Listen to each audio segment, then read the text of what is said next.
ಎಲ್ಲರಿಗೂ ನಮಸ್ಕಾರ. Equity Guys Stock Market Academy pre market video ನಮ್ಮ ಕನ್ನಡದಲ್ಲಿ. ನಾನು Manjunath, NISIM certified technical analyst. ಮೊದಲು ನಿನ್ನೆ ಮಾರ್ಕೆಟಲ್ಲಿ ಏನಾಗಿದೆ, ನಿಫ್ಟಿ 16 ಪಾಯಿಂಟ್ಸ್ ಪಾಸಿಟಿವಲಿ ಕ್ಲೋಸ್ ಆಗಿದ್ದು ಬುಲ್ಲಿಶ್ನೆಸ್ನ ಇಂಡಿಕೇಟ್ ಮಾಡ್ತಾ ಇದೆ. ನಿಫ್ಟಿ ಬ್ಯಾಂಕ್ 162 ಪಾಯಿಂಟ್ಸ್ ಪಾಸಿಟಿವಲಿ ಕ್ಲೋಸ್ ಆಗಿರೋದು ಬುಲ್ಲಿಶ್ನೆಸ್ನ ಇಂಡಿಕೇಟ್ ಮಾಡ್ತಾ ಇದೆ.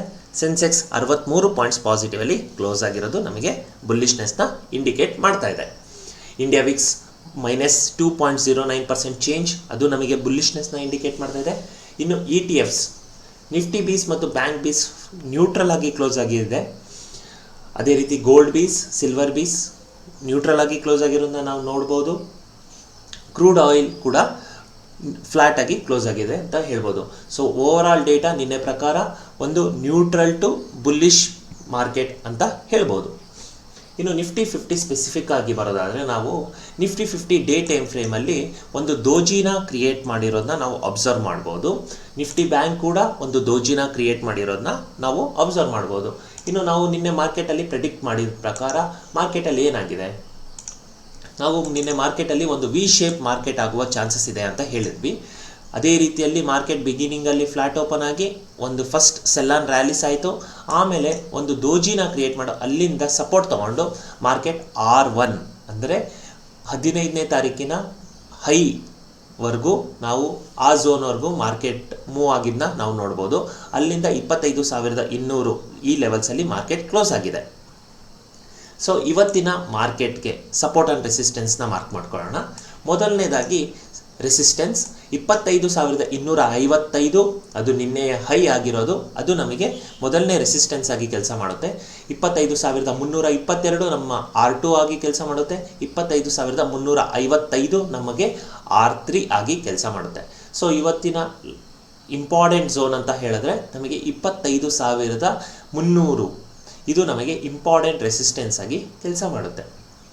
ನಂತರದಲ್ಲಿ ಸಪೋರ್ಟ್ 25,121, 25,000 ಅದು ನಮ್ಮ S1, 25,088 ನಮ್ಮ S2 ಹಾಗೂ 25,000 ನಮ್ಮ S3 ಆಗಿ ಕೆಲಸ ಮಾಡುತ್ತೆ ಅಂತ ಹೇಳ್ಬೋದು. ಸೊ ಸಪೋರ್ಟ್ ಸೈಡ್ ನೋಡೋದಾದರೆ ನಮಗೆ 25,088 ಇದು ನಮ್ಮ ಸ್ಟ್ರಾಂಗ್ ಸಪೋರ್ಟ್ ಆಗಿ ಕೆಲಸ ಮಾಡುವ ಎಲ್ಲ ಸಾಧ್ಯತೆ ಇದೆ. ಇನ್ನು ಸೆಕ್ಟರಲ್ ಡೇಟಾಗೆ ಬರೋಣ. ಸೆಕ್ಟರಲ್ ಡೇಟಾದಲ್ಲಿ ನಿಫ್ಟಿ 80 ಪಾಸಿಟಿವಲಿ ಕ್ಲೋಸ್ ಆಗಿರೋದು ನಮಗೆ ಬುಲ್ಲಿಶ್ನೆಸ್ನ ಇಂಡಿಕೇಟ್ ಮಾಡ್ತಾ ಇದೆ. ನಿಫ್ಟಿ ಬ್ಯಾಂಕ್ ಪಾಸಿಟಿವಲಿ ಕ್ಲೋಸ್ ಆಗಿರೋದು ಬುಲ್ಲಿಶ್ನೆಸ್ನ ಇಂಡಿಕೇಟ್ ಮಾಡ್ತಾ ಇದೆ. ನಿಫ್ಟಿ ರಿಯಾಲಿಟಿ ಮತ್ತು ಇನ್ಫ್ರಾಸ್ಟ್ರಕ್ಚರ್ ಪಾಸಿಟಿವಲಿ ಕ್ಲೋಸ್ ಆಗಿರೋದು ಬುಲ್ಲಿಶ್ನೆಸ್ನ ಇಂಡಿಕೇಟ್ ಮಾಡ್ತಾ ಇದೆ. ಫಾರ್ಮಾ ನೆಗೆಟಿವಲಿ ಕ್ಲೋಸ್ ಆಗಿರೋದನ್ನ ನಾವು ನೋಡ್ಬೋದು. ಆಟೋ ಸೆಕ್ಟರ್ ಪಾಸಿಟಿವಲಿ ಕ್ಲೋಸ್ ಆಗಿದೆ ಹಾಗೂ ಮೆಟಲ್ ಸೆಕ್ಟರ್ ನೆಗೆಟಿವಲಿ ಕ್ಲೋಸ್ ಆಗಿದೆ. ಇಲ್ಲಿ ಕೆಲವೊಂದು ಸೆಕ್ಟರ್ ಪಾಸಿಟಿವಲಿ ಕ್ಲೋಸ್ ಆಗಿದೆ, ಕೆಲವೊಂದು ಸೆಕ್ಟರ್ಸ್ ನೆಗೆಟಿವಲಿ ಕ್ಲೋಸ್ ಆಗಿರೋದು ನಮಗೆ ನ್ಯೂಟ್ರಲ್ ಟು ಬುಲ್ಲಿಶ್ ಡೇಟಾ ಅಂತ ಕರಿಬೋದು. ಇನ್ನು ಅಡ್ವಾನ್ಸ್ ಡಿಕ್ಲೈನ್ ರೇಷಿಯೋಗೆ ಬರೋದಾದರೆ ಅಡ್ವಾನ್ಸಲ್ಲಿ 1,657 ಕಂಪನಿಗಳು ಪಾಸಿಟಿವಲಿ ಕ್ಲೋಸ್ ಆಗಿರೋದು ನಮಗೆ ಬುಲ್ಲಿಶ್ನೆಸ್ನ ಇಂಡಿಕೇಟ್ ಮಾಡ್ತಾ ಇದ್ದರೆ 1,267 ಕಂಪನಿಗಳು ನೆಗೆಟಿವಲಿ ಕ್ಲೋಸ್ ಆಗಿರೋದನ್ನ ನಾವು ಕಾಣ್ಬೋದು. So over all advance decline ratio it is positive. ಇನ್ನು ನಾವು ನಿಫ್ಟಿ 50 ಸ್ಪೆಸಿಫಿಕ್ ಆಗಿ ನೋಡೋದಾದರೆ 20 ಕಂಪನಿಗಳು ಪಾಸಿಟಿವಲಿ ಕ್ಲೋಸ್ ಆಗಿರೋದು, 30 ಕಂಪನಿಗಳು ನೆಗೆಟಿವಲಿ ಕ್ಲೋಸ್ ಆಗಿದೆ, which is indicating bearishness in the market. Nifty bank 8 bank positively close ಆಗಿರೋದು, 4 ಬ್ಯಾಂಕ್ ನೆಗೆಟಿವಲಿ ಕ್ಲೋಸ್ ಆಗಿರೋದು ನಮಗೆ ಇಂಡಿಕೇಟಿಂಗ್ ಬುಲ್ಲಿಶ್ನೆಸ್. ಸೊ ನಿಫ್ಟಿ 50 ನಮಗೆ ಬೇರಿಶ್ನೆಸ್ನ ಇಂಡಿಕೇಟ್ ಮಾಡ್ತಾ ಇದ್ದರೆ ನಿಫ್ಟಿ ಬ್ಯಾಂಕ್ ಬುಲ್ಲಿಶ್ನೆಸ್ನ ಇಂಡಿಕೇಟ್ ಮಾಡ್ತಾ ಇದೆ ಅಂತ ಹೇಳ್ಬೋದು. ಇನ್ನು ಆಪ್ಷನ್ ಚೈನ್, ಮೊದಲನೇದಾಗಿ ಇನ್ ದ ಮನಿ ಕಾಲ್ ಆಪ್ಷನ್ಸಲ್ಲಿ ಸೆಲ್ಲಿಂಗ್ ಆಗ್ತಾ ಇದೆ, out of the money call ಆಪ್ಷನ್ಸಲ್ಲಿ ಸೆಲ್ಲಿಂಗ್ ಆಗ್ತಾ ಇದೆ. ಸೊ ಸೆಲ್ಲಿಂಗ್ ಮೀನ್ಸ್ ನಮಗೆ ಒಂದು ನೆಗೆಟಿವ್ ಇಂಪ್ಯಾಕ್ಟ್ ಅಥವಾ ಬೇರಿಶ್ ಡೇಟಾ ಅಂತ ಕರಿಬೋದು. ಅದೇ ರೀತಿಯಲ್ಲಿ in the money put ಆಪ್ಷನ್ಸಲ್ಲಿ by ಆಗ್ತಿರೋದನ್ನ ನಾವು ನೋಡ್ಬೋದು. Out of the money put ಆಪ್ಷನಲ್ಲಿ ಸೆಲ್ ಆಗಿರೋದನ್ನ ನಾವು ಕಾಣ್ಬೋದು. So over all data it is bearish consolidation ಅಂತ ಕರಿಬೋದು. ಇನ್ನು PCR ratio it is 0.84 over all. So ಇದನ್ನು ನಾವು ನ್ಯೂಟ್ರಲ್ ಡೇಟಾ ಅಂತ ಕನ್ಸಿಡರ್ ಮಾಡ್ಬೋದು. ಇನ್ನು ನಿನ್ನೆ ಮಾರ್ಕೆಟಲ್ಲಿ ಎಲ್ಲಿ ಆರ್ಡರ್ ಸಿಕ್ಕಾಪಟ್ಟೆ ಪಂಚಾಗಿದೆ. ಮೊದಲನೇದಾಗಿ out of the money put options ಏನು ನೋಡೋಣ. 25,200 ಇಲ್ಲಿ ನಿನ್ನೆ ಚೇಂಜ್ ಇನ್ ಓವರ್ ನೋಡಿದ್ರೆ ಇಲ್ಲಿ ಪುಟ್ ರೈಟರ್ಸ್ ಆ್ಯಡ್ ಆಗಿರೋದನ್ನ ನಾವು ಅಬ್ಸರ್ವ್ ಮಾಡ್ಬೋದು. 25,100 ಅಲ್ಲಿ ಕೂಡ ಪುಟ್ ರೈಟರ್ಸ್ ಆ್ಯಡ್ ಆಗಿರೋದನ್ನ ನಾವು ನೋಡ್ಬೋದು. ಸೊ ನಾವು ನೋಡೋದಾದರೆ 25,100 ಇವತ್ತಿನ ಸ್ಟ್ರಾಂಗ್ ಸಪೋರ್ಟ್ ಆಗಿ ಕೆಲಸ ಮಾಡುವ ಎಲ್ಲ ಸಾಧ್ಯತೆ ಇದೆ ಅಂತ ಆಪ್ಷನ್ ಚೈನ್ ಪ್ರಕಾರ ಹೇಳ್ಬೋದು. ಅದೇ ರೀತಿ ರೆಸಿಸ್ಟೆನ್ಸ್ ಸೈಡ್ ನೋಡೋದಾದರೆ 25,250 ಲೆವೆಲ್ಸಲ್ಲಿ ಕಾಲ್ ರೈಟರ್ಸ್ ಆ್ಯಡ್ ಆಗಿರೋದನ್ನ ನಾವು ನೋಡ್ಬೋದು. 25,300 ಕೂಡ ಕಾಲ್ ರೈಟರ್ಸ್ ಇರೋದನ್ನ ನಾವು ಅಬ್ಸರ್ವ್ ಮಾಡ್ಬೋದು.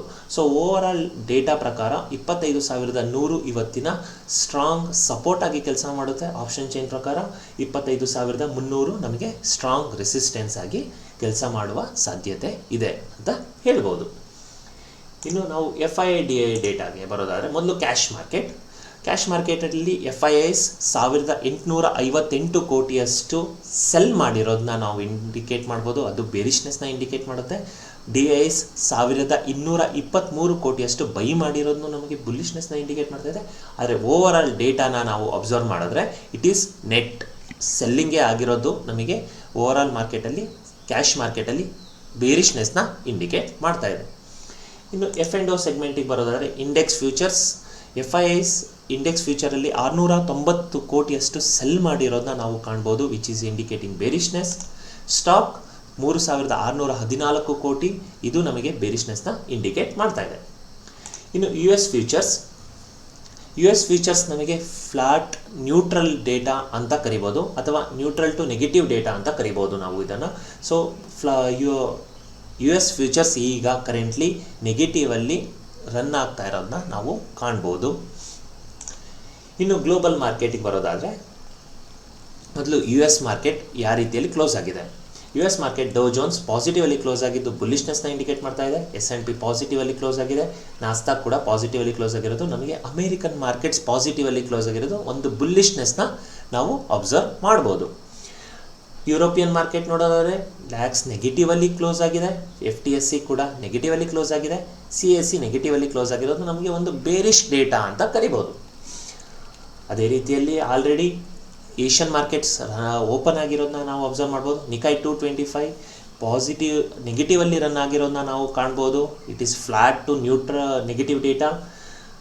ಹ್ಯಾಂಗ್ ಪಾಸಿಟಿವಲ್ಲಿ ರನ್ ಆಗೋಕ್ಕೆ ಓಪನ್ ಆಗಿದೆ. ಕಾಸ್ಪಿ ಒಂದು ಫ್ಲಾಟ್ ಟು ನ್ಯೂಟ್ರಲ್ ಅಥವಾ ನೆಗೆಟಿವ್ ಡೇಟಾ ಅಂತ ಕರಿಬೋದು. ಸೊ ಓವರ್ ಆಲ್ ಮಾರ್ಕೆಟಲ್ಲಿ ನಾವು ನೋಡೋದಾದರೆ ಯುರೋಪಿಯನ್ ಮಾರ್ಕೆಟ್ ನೆಗೆಟಿವಲ್ಲಿ ಕ್ಲೋಸ್ ಆಗಿರೋದನ್ನ ನಾವು ನೋಡ್ಬೋದು. ಅಮೇರಿಕನ್ ಮಾರ್ಕೆಟ್ ಪಾಸಿಟಿವಲ್ಲಿ ಕ್ಲೋಸ್ ಆಗಿರೋದನ್ನ ನೋಡ್ಬೋದು. ಏಷ್ಯನ್ ಮಾರ್ಕೆಟ್ ನಮಗೆ ನೆಗೆಟಿವ್ ಅಲ್ಲಿ ರನ್ ಆಗಿರೋದನ್ನ ನಾವು ಕಾಣ್ಬೋದು. ಇನ್ನು ADRs, ಸೊ ಇಂಡಿಯನ್ ಕಂಪನೀಸ್ಗೆ ಅಮೇರಿಕಾದಲ್ಲಿ ಎಷ್ಟು ಡಿಮ್ಯಾಂಡ್ ಇದೆ ಅಂತ ನೋಡೋಣ. ಇನ್ಫೋಸಿಸ್ ADR ಪಾಸಿಟಿವಲ್ಲಿ ಕ್ಲೋಸ್ ಆಗಿದೆ. ವಿಪ್ರೋ ADR ಪಾಸಿಟಿವಲ್ಲಿ ಕ್ಲೋಸ್ ಆಗಿರೋದು ನಮಗೆ ಬುಲ್ಲಿಷ್ನೆಸ್ನ ಇಂಡಿಕೇಟ್ ಮಾಡ್ತಾ ಇದೆ. ICICI ಬ್ಯಾಂಕ್ ಪಾಸಿಟಿವಲ್ಲಿ ಕ್ಲೋಸ್ ಆಗಿದೆ. HDFC ಬ್ಯಾಂಕ್ ಪಾಸಿಟಿವಲ್ಲಿ ಕ್ಲೋಸ್ ಆಗಿದೆ. ಮತ್ತು ಡಾಕ್ಟರ್ ರೆಡ್ಡಿಸ್ ಲ್ಯಾಬ್ ಕೂಡ ಪಾಸಿಟಿವಲ್ಲಿ ಕ್ಲೋಸ್ ಆಗಿರೋದು. ಸೊ 5 ಮೇಜರ್ ಕಂಪನಿಗಳಿಗೂ ಕೂಡ ಅಮೇರಿಕಾದಲ್ಲಿ ಡಿಮ್ಯಾಂಡ್ ಇರೋದನ್ನ ಅಬ್ಸರ್ವ್ ಮಾಡಿದ್ರೆ ಸೊ ಇವತ್ತು ನಮಗೆ ಮಾರ್ಕೆಟಲ್ಲಿ ನಿಫ್ಟಿ ಒಂದು ಹೈಯರ್ ಪೊಸಿಷನಲ್ಲಿ ಓಪನ್ ಆಗೋದನ್ನ ಅಬ್ಸರ್ವ್ ಮಾಡ್ಬೋದು. ಅದೇ ರೀತಿಯಲ್ಲಿ Nifty 50 ಕೂಡ ಇವತ್ತೊಂದು ಗ್ಯಾಪ್ ಅಪ್ನ ಕ್ರಿಯೇಟ್ ಮಾಡುವ ಎಲ್ಲ ಚಾನ್ಸಸ್ ಇದೆ ಅಂತ ಹೇಳ್ಬೋದು. ಇನ್ನು ಇವತ್ತಿನ ಮಾರ್ಕೆಟ್ ಪ್ರಿಡಿಕ್ಷನ್ಸ್ ಏನಾಗ್ಬೋದು? ಇವತ್ತಿನ ಮಾರ್ಕೆಟ್ ಪ್ರಿಡಿಕ್ಷನ್ಸ್ ನಾವು ಸಪೋರ್ಟ್ ಆ್ಯಂಡ್ ರೆಸಿಸ್ಟೆನ್ಸ್ ಮಾರ್ಕ್ ಮಾಡೋವಾಗ ಹೇಳಿದ ರೀತಿಯಲ್ಲಿ 25,300ರಿಂದ 322 ಈ ಝೋನ್ ಏನಿದೆ ಇದು ನಮಗೆ ಸ್ಟ್ರಾಂಗ್ ರೆಸಿಸ್ಟೆನ್ಸ್ ಆಗಿ ಕೆಲಸ ಮಾಡುತ್ತೆ. 25,100 ಇದು ನಮಗೆ ಸ್ಟ್ರಾಂಗ್ ಸಪೋರ್ಟ್ ಆಗಿ ಕೆಲಸ ಮಾಡುತ್ತೆ. ಸೊ ಇವತ್ತು ವೀಕ್ಲಿ ಎಕ್ಸ್ಪೈರಿ ಇರೋದ್ರಿಂದ ಮಾರ್ಕೆಟಲ್ಲಿ ಏನಾಗುತ್ತೋ ಅಂತ ಹೇಳಿದ್ರೆ ಇವತ್ತು ಒಂದು ಗ್ಯಾಪ್ ಅಪ್ ಓಪನ್ ಆಗಿ ನಂತರದಲ್ಲಿ ಒಂದು ನಾವು ರೇಂಜ್ ಬೌಂಡ್ ಮಾರ್ಕೆಟ್ನ ಅಬ್ಸರ್ವ್ ಮಾಡ್ಬೋದು. ಅಥವಾ ಫಸ್ಟ್ 15 ಮಿನಿಟ್ಸ್ ಹೈ ಅಥವಾ ಲೋ ಬ್ರೇಕ್ ಆಗಿದ್ದರೆ ಆವಾಗ ನಮಗೆ ಒಂದು ಮಾರ್ಕೆಟ್ ಒಂದು ಸೈಡ್ ರ್ಯಾಲಿ ಮಾಡುವ ಚಾನ್ಸಸ್ ಇದೆ. ಸೊ ಇವತ್ತು ಮಾರ್ಕೆಟ್ ರೇಂಜ್ ಬೌಂಡ್ ಆಗುವ ಚಾನ್ಸಸ್ ಇದೆ ಅಥವಾ ವೆಲೆಟೈಲ್ ಆಗುವ ಚಾನ್ಸಸ್ ಕೂಡ ಇದೆ ಡೇಟಾ ಪ್ರಕಾರ. ಸೊ ಇದು ಇವತ್ತಿನ market predictions. Thank you. All the best.